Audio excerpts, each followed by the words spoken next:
नमस्कार, डेली 24 भारत देख रहे हैं आप। मैं हूं आपके साथ हिमांशु दुबे। शुरू करते हैं डेली उत्तर प्रदेश की खबरों की ओर। उत्तर प्रदेश की राजनीति में आज बड़ा सियासी बयान जो है सामने आया है। 130वें संविधान संशोधन विधेयक पर समाजवादी पार्टी के मुखिया अखिलेश यादव ने योगी सरकार और केंद्र दोनों पर बड़ा हमला बोला है। अखिलेश यादव ने सीधा आरोप लगाया है कि सत्ता में बैठते ही मुख्यमंत्री योगी आदित्यनाथ ने अपने और उप मुख्यमंत्री के सारे मुकदमे वापस ले लिए हैं और अब विपक्ष को परेशान करने के लिए यह विधेयक लाया गया है। लखनऊ में मीडिया से बातचीत करते हुए अखिलेश यादव ने कहा कि सरकार लोकतंत्र और संविधान दोनों को कमजोर करने पर तुली हुई है। उनका कहना था कि जो नेता खुद कहते हैं कि उन पर झूठे मुकदमे लगे, वही आज विपक्ष के नेताओं पर कार्रवाई के लिए नया कानून ला रहे हैं। अखिलेश ने इसे वोट चोरी और जनता के असली मुद्दों से ध्यान भटकाने की कोशिश बताया। अखिलेश यादव ने इस विधेयक को विपक्ष को निशाने पर लेने की साजिश भी करार दिया है। लेकिन अब बड़ा सवाल वो ये है कि इस विधेयक के राजनीतिक मायने क्या होंगे और क्या वाकई विपक्षी नेताओं को इसके जरिए घेरने की तैयारी की जा रही है।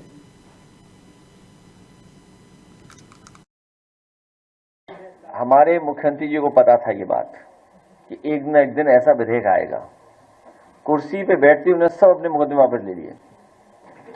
अपने तो लिए ही लिए, डिप्टी सीएम के भी ले लिए, और जो इस विधेयक को ला रहे हैं उन्होंने कई जगह ये स्वीकार किया, कई जगह, एक जगह नहीं, कई जगह स्वीकार किया कि उन पर झूठे मुकदमे लगे थे, उन्हें झूठा फंसाया गया था। हमारे मुख्यमंत्री जी को पता।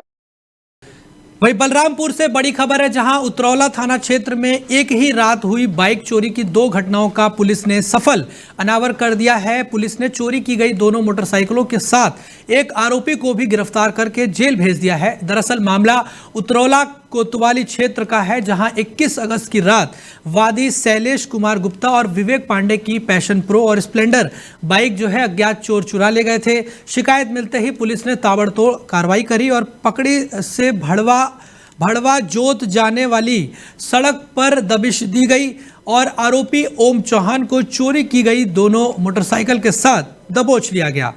वहीं पुलिस की पूछताछ में आरोपी ने चौंकाने वाला खुलासा किया है। उसने बताया कि उसकी मां बीमार थी और इलाज के खर्च के लिए ही उसने बाइक चोरी की। आरोपी ने दोनों गाड़ियां अलग अलग जगह छिपा दी थी, जिन्हें पुलिस ने बरामद कर लिया है। तो वहीं बड़ी बात वो ये है कि बलरामपुर पुलिस ने तुरंत कार्रवाई करते हुए न सिर्फ चोरी का बड़ा खुलासा किया, बल्कि इलाके में अपराधियों के हौसले को भी पस्त कर दिया।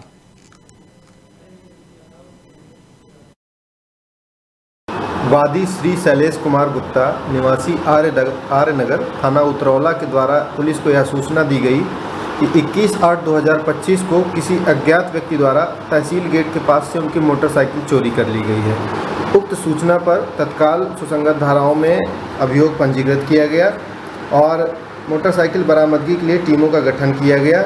उसी के क्रम में आज दिनांक 24/8/25 को चोर ओम प्रकाश पुत्र प्रहलाद चौहान निवासी अगया दतौली मनकापुर गोंडा को गिरफ्तार किया गया है और माननीय न्यायालय के समक्ष प्रस्तुत किया जा रहा है। वादी श्री शैलेश कुमार गुप्ता निवासी आर्य नगर थाना उतरौला के द्वारा पुलिस को यह सूचना दी गई कि 21/8/2025 को किसी अज्ञात व्यक्ति द्वारा तहसील गेट के पास से उनकी मोटरसाइकिल चोरी कर ली गई है। उक्त सूचना पर तत्काल सुसंगत धाराओं में अभियोग पंजीकृत किया गया और मोटरसाइकिल बरामदगी के लिए टीमों का गठन किया गया। उसी के क्रम में आज दिनांक 24/8/25 को चोर ओम प्रकाश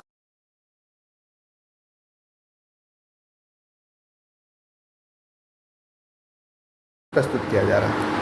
वादी श्री शैलेश कुमार गुप्ता निवासी आर्य नगर थाना उतरौला के द्वारा पुलिस को यह सूचना दी गई कि 21/8/2025 को किसी अज्ञात व्यक्ति द्वारा तहसील गेट के पास से उनकी मोटरसाइकिल चोरी कर ली गई है। उक्त सूचना पर तत्काल सुसंगत धाराओं में अभियोग पंजीकृत किया गया और मोटरसाइकिल बरामदगी के लिए टीमों का गठन किया गया। उसी के क्रम में आज दिनांक 24/8/25 को चोर ओम प्रकाश पुत्र प्रहलाद चौहान निवासी अगया दतौली मनकापुर गोंडा को गिरफ्तार किया गया है और माननीय न्यायालय के समक्ष प्रस्तुत किया जा रहा है। वादी श्री शैलेश कुमार गुप्ता निवासी आर्य नगर थाना उतरौला के द्वारा पुलिस को यह सूचना दी गई कि कि 21/8/2025 को किसी अज्ञात व्यक्ति द्वारा तहसील गेट के पास से उनकी मोटरसाइकिल चोरी की। वहीं ग्रेटर नोएडा से इस वक्त की बड़ी खबर सामने आ रही है। बता दें कि हत्या आरोपी जिस तरीके से दहेज हत्या के आरोप में फरार चल रहे मुख्य आरोपी का पुलिस के साथ मुठभेड़ देखने को मिला है। आरोपी कोई और नहीं बल्कि मृतका निक्की का पति विपिन भाटी ही है।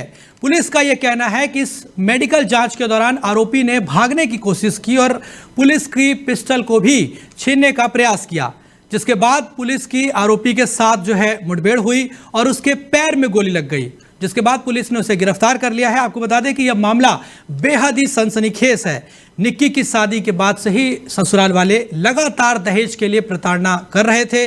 आरोप है कि पति विपिन भाटी और उसके परिवार ने मिलकर निक्की की बेरहमी से पिटाई की और फिर उसे आग के हवाले भी कर दिया। निक्की की मौत के बाद गांव में गुस्सा फूट पड़ा। वहीं ग्रामीणों ने आरोपी परिवार का भी हुक्का पानी जो है बंद कर दिया है। वहीं आपको इसमें एक और बड़ी जानकारी दे रहे हैं कि इस पूरे मामले में पुलिस ने जो है निक्की की सास को भी गिरफ्तार कर लिया है। यानी कि सास पर भी गंभीर आरोप है कि किस तरीके से जो प्रताड़ना दी जा रही थी परिवारजनों की तरफ से, ससुराल वालों की तरफ से, उसमें सास भी शामिल थी, जिसको पुलिस ने गिरफ्तार कर लिया है। वही रिपोर्ट्स के मुताबिक आरोपी विपिन का चाल चलन भी बेहद ही खराब था। 2024 में उसे दिल्ली में दूसरी लड़की के साथ भी पकड़ा गया था और उस वक्त उसकी पिटाई का वीडियो भी सोशल मीडिया पर वायरल हुआ था। पुलिस ने जब आरोपी को पूछताछ और मेडिकल के लिए अस्पताल ले जाना चाहा, तभी उसने मौका पाकर पुलिस की पिस्टल छीन ली और मौके से भागने लगा, जिसके बाद पुलिस ने जवाबी कार्रवाई करते हुए उसके पैर में गोली मारी और उसे काबू कर लिया। पुलिस अब इस पूरे मामले की जांच में जुटी हुई है। तो ग्रेटर नोएडा का यह पूरा मामला दहेज प्रथा की काली हकीकत और उस पर लगी एक खौफनाक मोहर है। सवाल बड़ा है कि कब तक बेटियां दहेज की आग में जलती रहेंगी और क्या इस तरह की पुलिस कार्रवाई से समाज के लिए एक नजीर साबित होगी।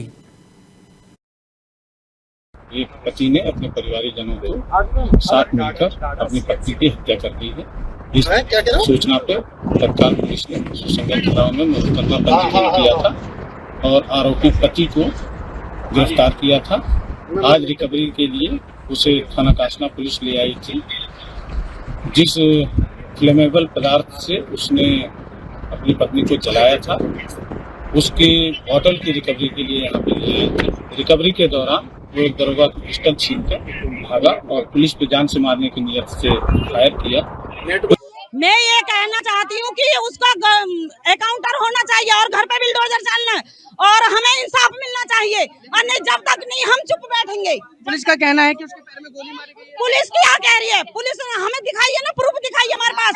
हमारी बड़ी वाली बहन थी, 2 दिन पहले उसको इन्होंने मारा था। मारने के बाद हमारी बड़ी वाली बहन की तबीयत खराब हो गई, वो नीचे थी, उनके ड्रिप लग रही थी, तो जो छोटी वाली बहन थी वो ऊपर थी।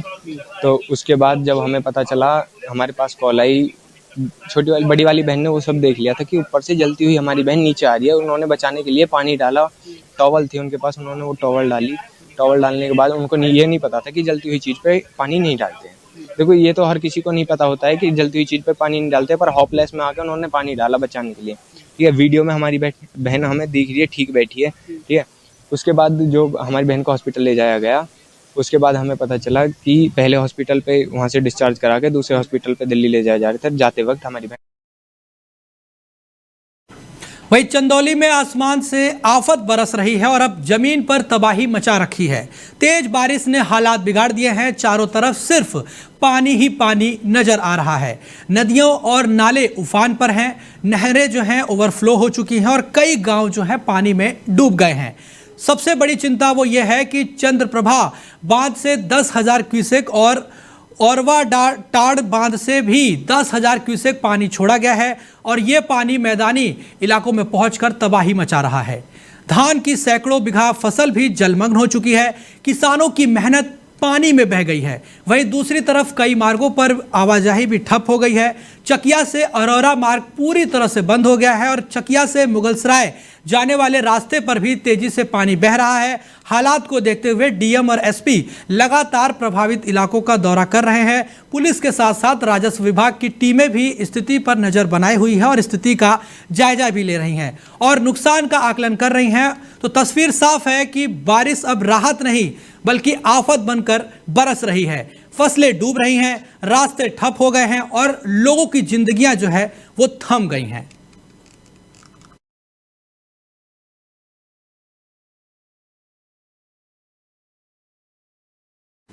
वही बड़ी खबर राजधानी लखनऊ से है, जहां समाजवादी पार्टी और निष्कासित विधायक पूजा पाल आमने सामने नजर आ गए हैं। दरअसल सपा के प्रदेश अध्यक्ष श्यामलाल पाल ने केंद्रीय गृह मंत्री को एक चिट्ठी लिखी है और इस पत्र में उन्होंने पूजा पाल के आरोपों को मर्यादाहीन और सत्य से परे बताया है। श्यामलाल पाल का कहना है कि पूजा पाल के बयान भाजपा से प्रेरित है और सपा के खिलाफ साजिश का हिस्सा है।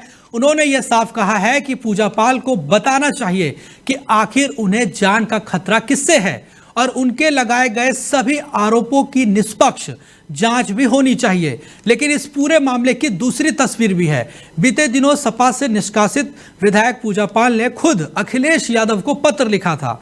इस पत्र में पूजा पाल ने बेहद ही गंभीर आरोप लगाए हैं।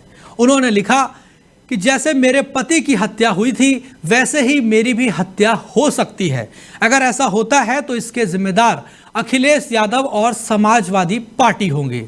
अब सियासी गलियारों में यह आरोप प्रत्यारोप चर्चा का बड़ा मुद्दा बन गया है और एक और सपा प्रदेश अध्यक्ष आरोपों को राजनीति से प्रेरित बता रहे हैं तो दूसरी ओर पूजा पाल अपनी जान को लेकर खतरा जता रही हैं। यानी साफ है कि लखनऊ में अब सियासत एक बार फिर आरोप और खतरे की राजनीति में फंसती हुई दिखाई दे रही है।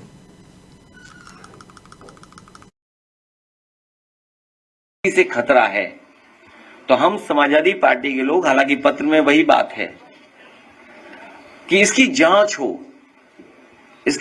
हो कि आखिरकार कौन ऐसे लोग हैं, कौन ऐसे संगठन के लोग हैं जो किसी की जान ले सकते हैं, किसी को खतरा है किसी से। इसकी सरकार जांच करे और हम उत्तर प्रदेश की सरकार पर भरोसा नहीं कर सकते। इसीलिए ये पत्र हम लोगों ने दिल्ली की सरकार को, गृह मंत्री जी को लिखा है। हमें उम्मीद है वहां से न्याय मिलेगा हम लोगों को। यहां से तो उम्मीद नहीं है। इसे खतरा है तो हम समाजवादी पार्टी। बड़ी खबर लखीमपुर खीरी से है, जहां तराई क्षेत्र में बाढ़ ने एक बार फिर लोगों की मुश्किलें बढ़ा दी हैं। कई इलाकों में जलस्तर घटा है, लेकिन गांव कैलाशपुर और पुड़ियाना जैसे क्षेत्रों में रातों रात पानी का स्तर जो है अचानक से बढ़ गया है। गांव वाले परेशान हो चुके हैं, घरों में पानी भी घुस आया है और लोग जो है मजबूर होकर ऊंचे स्थानों पर शरण लेने के लिए मजबूर हो गए हैं। वहीं मौसम विभाग ने फिर से भारी बारिश का अलर्ट जारी किया है, यानी हालात और बिगड़ सकते हैं। खेती बाड़ी पूरी तरीके से बर्बाद होती हुई नजर आ रही है। कृषि योग्य भूमि जलमग्न हो चुकी है। धान की फसल पूरी तरह से डूब गई है और यही वजह है कि किसानों के चेहरे पर गहरी चिंता साफ तौर पर दिखाई दे रही है। बाढ़ से आम जनजीवन अस्त व्यस्त हो चुका है। लोग सुरक्षित ठिकानों पर पहुंचने की कोशिश कर रहे हैं। वहीं गांव वालों की चिंता अब और बढ़ गई है, क्योंकि अगर बारिश तेज हुई तो हालात और ज़्यादा खराब हो सकते हैं। तो बड़ी बात वो ये है कि लखीमपुर खीरी में बाढ़ का खतरा टलने के बजाय और गहराता हुआ दिखाई दे रहा है। लोग बेहाल हैं, गांव भी डूबे हुए हैं और अब निगाहें सिर्फ प्रशासन पर टिकी हुई हैं।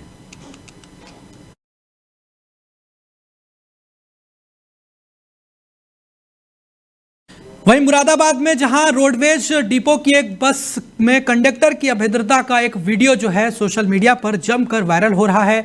वायरल वीडियो में ये साफ तौर पर सुनाई दे रहा है कि कैसे कंडक्टर बस में सफ़र कर रहे भाई बहन से बदसलूकी कर रहा है। ये भाई बहन हैं जो कि जिनका नाम है रक्षिता आर्य और उनका भाई आशीष, जो कि कुंदरकी नगर के मोहल्ला नूरुल्ला के रहने वाले बताए जा रहे हैं।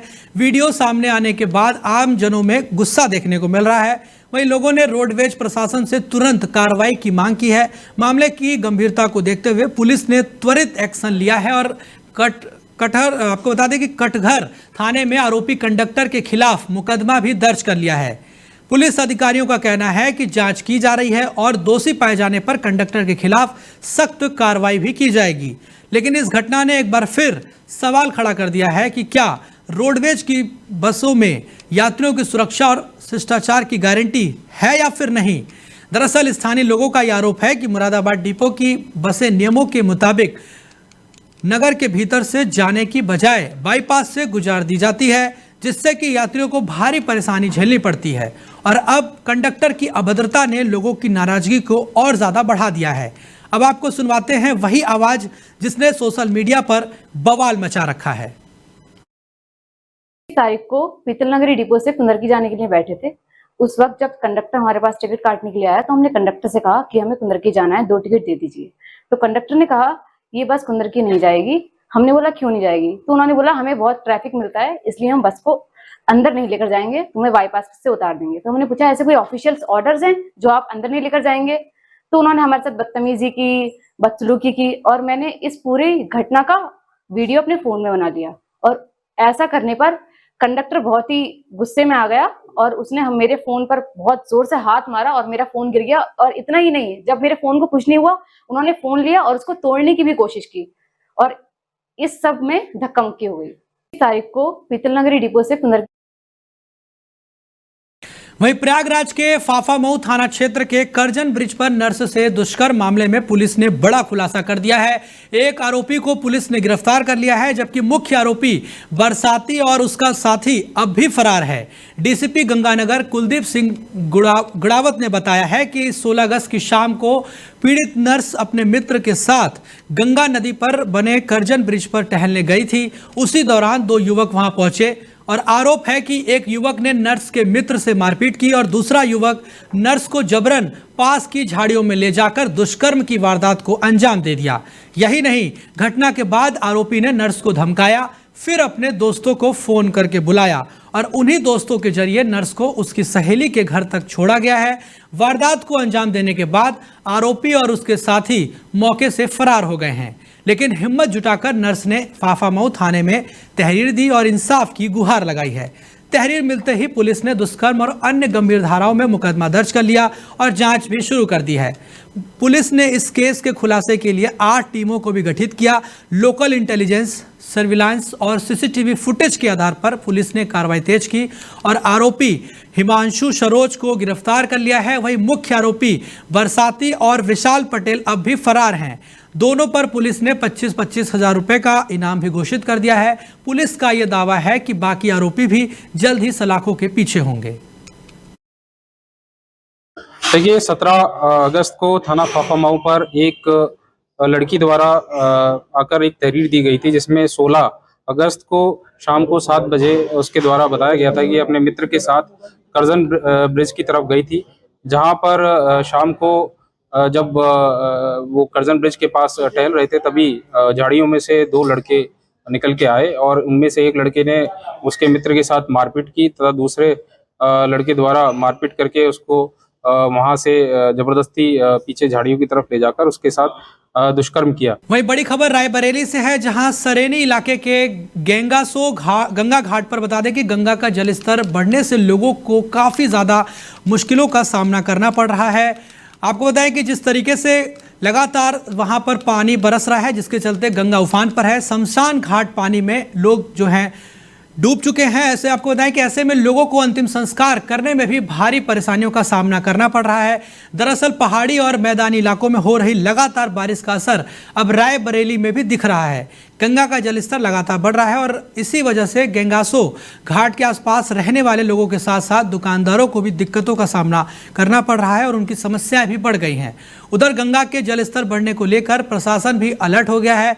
उप जिलाधिकारी मिथिलेश त्रिपाठी का कहना है कि सभी तैयारियां पूरी कर ली गई हैं। बाढ़ चौकियों पर तैनात कर्मचारियों को सतर्क रहने के निर्देश दिए गए हैं और हालात पर भी लगातार नजर रखी जा रही है। गंगा जी का जो नदी का जलस्तर बढ़ता है, हमारे तहसील का एक गांव कुटिया इतमाली, उसके 5-6 मजरे प्रभावित होते हैं। उसके लिए बाढ़ चौकी बना दिया गया है निसगर में और सभी विभाग के अधिकारियों की ड्यूटी लगा दी गई है। लगातार नज़र रखा जा रहा है। आबादी में पानी आने के पहले ही सुरक्षित लोगों को निसगर में बाढ़ चौकी है और विद्यालय है, वहाँ रखा जाएगा। उनको सारी व्यवस्थाएं की जाएंगी और कोई यदि क्षति होती है, फसल की क्षति होती है, तो इसके लिए भी उपाय किया जाएगा। लोगों को बचाव के बारे में जागरूक कर दिया गया है। गंगा जी का जो नदी का जलस्तर फिलहाल इस बुलेटिन में अभी के लिए बस इतना ही। बाकी देश और दुनिया की तमाम बड़ी खबरों को देखने के लिए आप देखते रहिए डेली 24 भारत। नमस्कार।